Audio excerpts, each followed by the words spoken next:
Chapter 17. A screen on the wall by the door to the offices of the financial nurses switched from "Consider being an organ donor for rich people" to "Don't forget to mention your healthcare situation in the Sacrifice app." The waiting room in the hospital was half empty, and the last person before Kai and his family had been called in 10 minutes ago. That's when they had turned quiet. Even Susie, who sat on his knee. After they had arrived, he had bounced her for a while, playing the writing game and sometimes pulling his knee away, surprising her and catching his daughter with his hands. "It's not getting too late for you?" asked Odette. No, it's not getting too late for me. If I see I don't make it to work, I'll let Lane know," Kai said. He had swapped shifts with his colleague to make it to the hospital with Susie to present their case to the financial department of the institution. The EV they had taken parked 3 blocks down south and was reserved for the way home. He would drop off Susie and Odette at home and drive it to work, but he should be able to make it, and if not, Lane would understand. "I'm sorry," said Susie. "Why? What are you sorry about?" asked Kai, holding her arms. She spoke to the walls and the ceiling. "That we are here, that you are late to work, that I'm difficult." "What?" both of them said, and Kai continued, leaning forward. "You are not difficult." "No, I mean, I make it difficult." "No, you don't. No, this is life. Your eyes are not well, and we are taking care of it. That's all. You're not making anything difficult, Susie." And Odette said, "We love you. That's why we are here, honey." "I love you too, Mom." She stretched her arms out to Odette, and Kai let her swing onto her lap, hugging. As soon as she was with Odette, Susie turned around. "I love you too, Dad." "I love you too, said Kai. She smiled and buried her face in her mom's neck, hugging her. His hands rubbed slowly but firmly over his upper thighs. Some of the other people had turned their heads away, some out of respect to give the family a private moment in a non-private environment, some to hide their feelings. The screen on the wall read, "We don't accept rude or violent behavior in word or physical, and customers not capable of these basic forms of communication will be removed by security." "Susie," came from a tiny loudspeaker in the corner of the room, and the door lock clicked open. "You see? We are on time. Nobody's too late for work," Kai said to Susie and Odette. The family had barely closed the door behind them when the holographic projection of a financial nurse sitting behind a desk spoke. "Welcome at the Lethbridge District 5 Hospital. My name is Olga 511. I'm trained by experts as a financial nurse and practicing for 2 years, 7 months and 5 days now, dealing with 8 to 39 cases a day, or 26 on average. My positive-negative ratio is 57% to 43% in summer and 61% to 39% in winter. I hope the 3 of you had a safe trip here. You can sit down." "Yes, thank you," answered Kai. Olga 511 continued as soon as Susie had found her place on the lap of her mom after she tried the little chair that stood against the wall, but quickly feeling uncomfortable alone there on the side. The light was subdued enough, a dark yellow, to support the holographic projection. "I thoroughly read your documents you sent me. The forms were correctly filled out and no form mistakes were found. Based on the information given, I have decided against the financial support. Your application is denied." Kai shook his head. He had expected a more elaborate process, a weighing of pros and cons, and since this was about Susie, a positive outcome. "That is it?" "That is it if you want so." "But what about the urgent necessity of the surgery?" "Based on the medical records assessed from Dr. Ochi's office, surgery is not justified urgent." "What? But Susie—" He looked at her and at Odette and back to Olga 511. "Susie will be—" He stopped, because Odette got up with her daughter and quietly exited the office, so Susie wouldn't hear the rest of the conversation. Before the door closed, he heard his daughter whisper, "I'm so sorry, Mom." His heart stung, and he cleared his throat before he started again. Susie, our daughter, will go blind if she does not receive timely surgery. That is not true. There's a good chance she won't be blind. Dr. Ochi said 85%, and isn't your number, I did some research myself before coming here, isn't your necessity percentage, or what you call it, to financially support a surgery 75%? That is correct. 75% negative outcome without procedure is our FST, our financial support threshold. 85% is over 75%, Kai said as calm as possible. That is correct. And 15% is under 25%, he said. Yes, 15% chance for 2 eyes. For 1 eye not going blind, the chance is double to 30%. 2 eyes. 30% is over 25% for not going blind entirely, and she won't be blind if 1 eye functions. Kai gasped, struggling for words about a holographic projection talking like that about his daughter's eyes and health. If? Kai piped up, but managed to control himself. Olga 5'11" stiffened in her chair.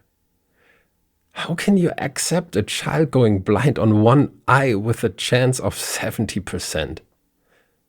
I didn't write the rules, I only apply the data. But we're people, we're human. Are you implying my existence as less worth? What? No, I'm not implying anything. This is about Susie, my daughter, Susie. And she has a 85% of going blind in 1 eye and 70% of total blindness. Neither one risk is acceptable, not fair to a child, any child. I'm glad. For a moment I thought you'd be a racist. No, this is not about you. That would be a shame. Yes, and since Olga 5'11" remained quiet, he added, Did you hear what I said? Oh yes, and I respect your opinion, but numbers are numbers and rules are rules. You don't have any wiggle room. Only inside my parameters. That's not wiggle room. I'm sorry, but there's also the sacrifice. Did you mention the situation in the app? Yes, I did, of course, but we are far away from the costs of the surgery. I wish you luck. I wish the eyesight of the child would matter more. She probably won't be blind, and being blind on 1 eye is not as bad as you might think. Just hold an eye shut with your hand and look around. Olga 5'11" covered her left eye with her palm and stared with a wide-open right eye at him. The only thing that held Kai back from punching the open eye was the fact it wouldn't hurt Olga, and it wouldn't hurt anybody responsible for the medical framework. He looked to the door and back at the nurse. What do I have to do to convince you otherwise? I don't understand.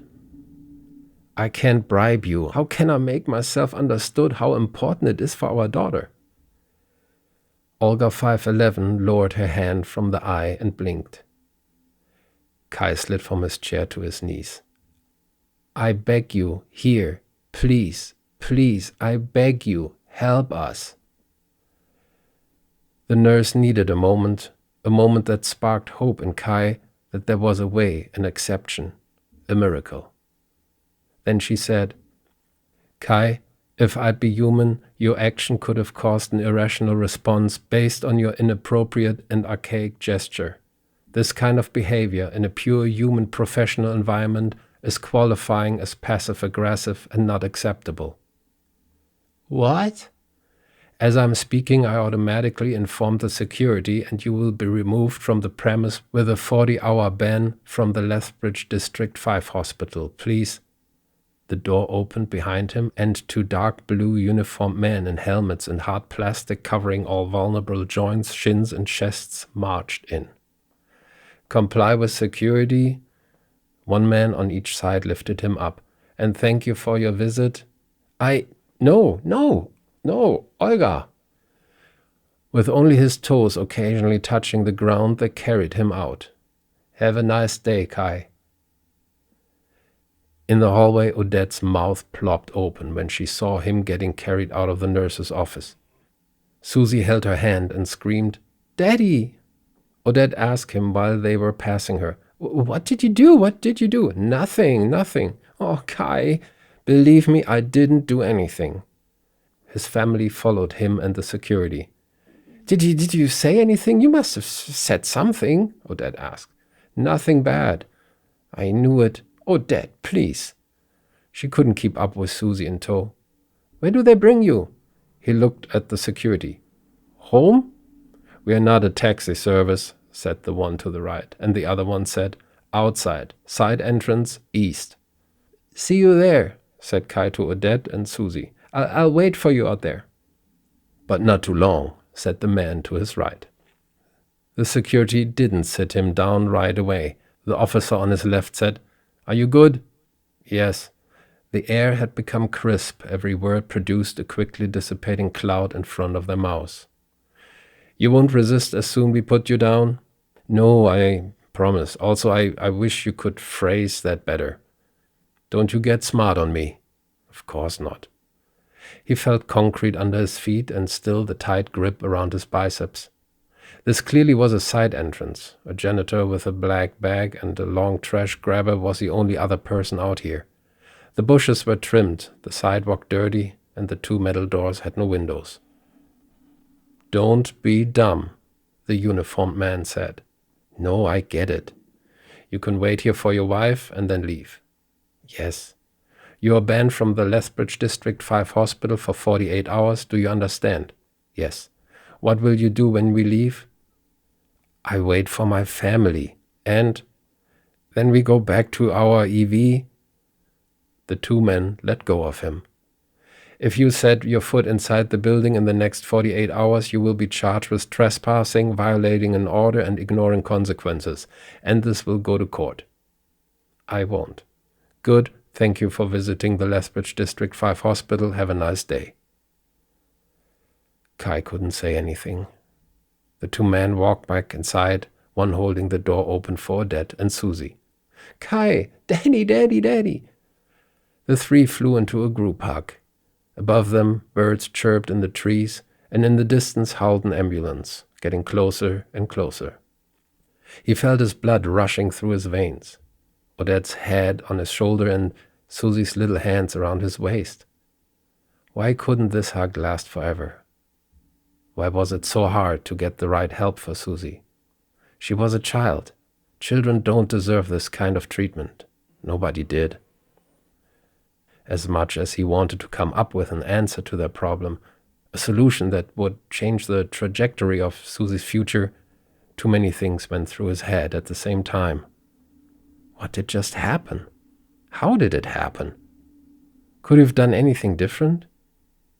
None of the questions and notions led to any conclusion, not even halfway. Every thought hung over him like a lone star in the universe, absolute and untouchable. Odette's chest moved as she drew a deep breath. He loosened his grip and they moved apart, with Susie's hand holding on to each one of theirs. Let's go home, he said. They had to walk all the way around the hospital to get to the street they had parked on. Close to the hospital it was eerily quiet, an atmosphere grounded in the common understanding that this place was the threshold of life, where life was born and lives ended, where some took their first breath and others their last. Kai let the adrenaline-laden mind latch onto the concept of hospitals so he could calm down. He looked up to the facade they were walking by. For the magnificence and meaning, the architecture of the building was rather mundane, reduced to a functional block of concrete with some paint slapped on the children's wing. Almost as if somebody wanted to purposely downplay the true meaning of this magic place between life and healing and death, love and hope and sadness. A building where one could witness the circle of life every single day should reflect that in its appearance, he thought. Hospitals should look like cathedrals of light. Why did churches look like they did? What justified their architecture? What was their motivation? Nothing happened in there. Churches were built upon the sweat of the peasants that gave their tithings based on unproven promises. What about hospitals? where actual miracles of science and life and nature could be witnessed every day. Doesn't a magical place like that deserve better representation? Measured on what doctors do with their instruments in any hospital, why are they working in a grey concrete bunker dressed in shrubs? They deserve an architectural union between the Notre Dame Cathedral and the Taj Mahal, and the funniest high hats and robes mankind can find. Instead, shrubs and bunkers. No wonder people lost belief in science in the early 2000s. It just wasn't sold right. Churches, banks, and insurances amplified their emptiness by magnificence. For the true magicians, it was shrubs and bunkers. A new shopping center looked more impressive. Kai, he heard Odette saying his name. Yeah? He turned around with Susie in the middle. They were standing at the intersection where they had to turn left to find their EV. Where were you? Odette asked. Shrubs and bunkers. What? She tilted her head to the side and frowned. Sometimes? Let's cross. It's a good time now. It was like they had left the silence behind them. Slowly more voices were heard, people talking, children playing, the ringing of bicycle bells rivaling the singing of the birds. The first cafes and bistros exhaled their smells of coffee beans and toasted bread into the streets. Students stood together in small groups, laughing, flirting, living. Nothing displayed the absence of worries more than these young men and women. All Kai wanted was to reach that state as close as possible, as soon as possible.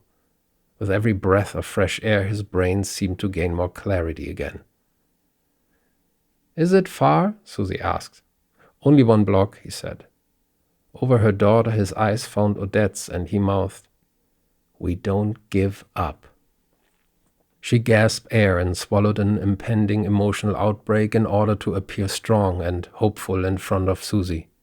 Seeing Odette's reaction sliced like a machete through his stomach. He cleared his throat. We're getting there. See that red house over there? We park right across from it. We go home? Odette asked. No, and his index finger pointed at an invisible chest. We go to where the money is. What do you mean? To our own Ren. Kai, she said and fell silent. He knew what she was thinking, that he is unreasonable and that they won't be even allowed into this tower, but she also knew that she couldn't convince him otherwise. Kai, you caused already enough trouble today. It will be on file. If things go sideways, Ren's security will see that and call the police. I won't cause any trouble. She pouted and nodded once. Okay. It is late and I'm getting hungry. I go tomorrow morning. We go, she said. A young couple bounced by. He was carrying her piggy bag. They were joking around, and Kai was happy for them. He wanted to let Susie down, but she didn't want to and clung on to him.